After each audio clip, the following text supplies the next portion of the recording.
या पुढील बातमीकडे बातमी आहे पुण्यातून। घड्याळ उतरवलं आणि नावही झाकले। पुण्यात सुप्रिया गटाच्या कार्यालयावर नव्या नावाची पाटी पाहायला मिळाली।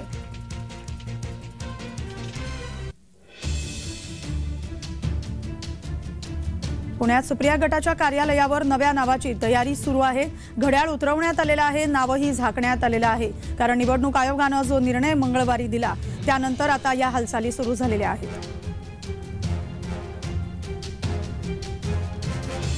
मागच्या 3 वर्षावर या कार्यालयाचं उद्घाटन करताना दादांच्या नावाची ती पाटी होती। मी आंदोलनाच्या पुढे असताना कार्यकर्त्यांनी रागाच्या भरात पाटी काढलेली आहे, तोडलेली आहे। ती काही समर्थनीय नाही आहे, पण हा कार्यकर्त्यांच्या मनातला रोष आहे।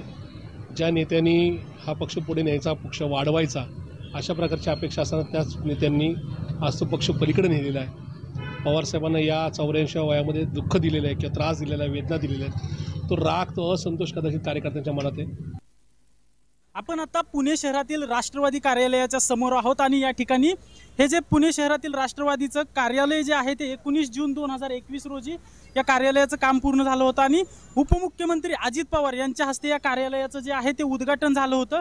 आणि आपण पाहू शकता की या ठिकाणी ज्या कार्यालयाच्या प्रवेशद्वारावर या ठिकाणी अजित पवारांच्या नावाचा जो आहे तो फलक लावण्यात आला होता आणि तो फलक या ठिकाणी आता शरद पवार गटाच्या कार्यकर्त्यांकडून काढण्यात आलेला आहे आणि तो फलक जो आहे तो काढून फेकून देण्यात आलेला आहे। त्यामुळे आता यामुळेच अजित पवार गटाच्या ज्या आहेत त्या भावना दुखावू शकतात। आणि आपण रुपाली पाटील ठोंबरे यांच्यावर बोललो होतो, त्यांनी अगोदर आपल्याला सांगितलेलं आहे की हे कार्यालय जे आहे ते अजित पवारांचं कार्यालय आहे, त्यामुळे आता हा वाद वाढण्याची शक्यता आहे। आणि यावर आता अजित पवार गटाचे कार्यकर्ते काय भूमिका घेत आहेत आणि यापुढे हे प्रकरण नेमकं कोणत्या वळणाला जात आहे हे पाहणं महत्त्वाचं ठरणार आहे।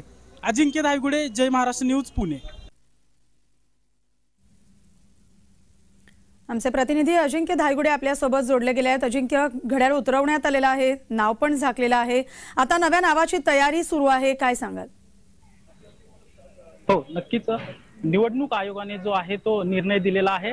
पक्षाचं नाव आणि पक्षाचं चिन्ह जे आहे ते अजित पवार यांना दिल्यानंतर आता पुण्यातील आपण शहर कार्यालयासमोर आहोत आणि या ठिकाणी जे शहर कार्यालय जे आहे ते शरद पवार गटाकडे आहे आणि या ठिकाणी जे घड्याळाची जी चिन्ह होती पक्ष कार्यालयावर ती उतरवण्यात आलेली आहेत आणि या ठिकाणी पोलिसांचा देखील मोठा बंदोबस्त आहे। कारण या ठिकाणी जे अजित पवारांच्या नावाची जी पाटी होती ती देखील उतरवण्यात आलेली आहे, त्यामुळे या ठिकाणी कोणताही अनुचित प्रकार घडू नये याची खबरदारी आता पोलिसांकडून घेतली जात आहे। आणि आपण पाहू शकतो की या ठिकाणी मराठीमध्ये राष्ट्रवादी काँग्रेस पार्टी असं नाव देखील लिहिण्यात आलं होतं, ते नाव आता जे आहे ते झाकलेलं आहे आणि या ठिकाणी त्या नावाच्या शेजारी जे आहे ते घड्याळाचं चिन्हाचं देखील त्या ठिकाणी चिन्ह होतं ते देखील आता काढण्यात आलेला आहे। आणि या ठिकाणी शरद पवार गटाचे जे कार्यकर्ते आहेत ते या ठिकाणी आता जमायला सुरुवात झालेली आहे। पोलिसांचा देखील मोठा फौजफाटा या ठिकाणी आहे आणि आपल्यासोबत या ठिकाणी शरद पवार गटाचे जे आहेत ते शहर अध्यक्ष देखील। अजिंक्य, धन्यवाद तुम्ही दिलेल्या या माहितीसाठी।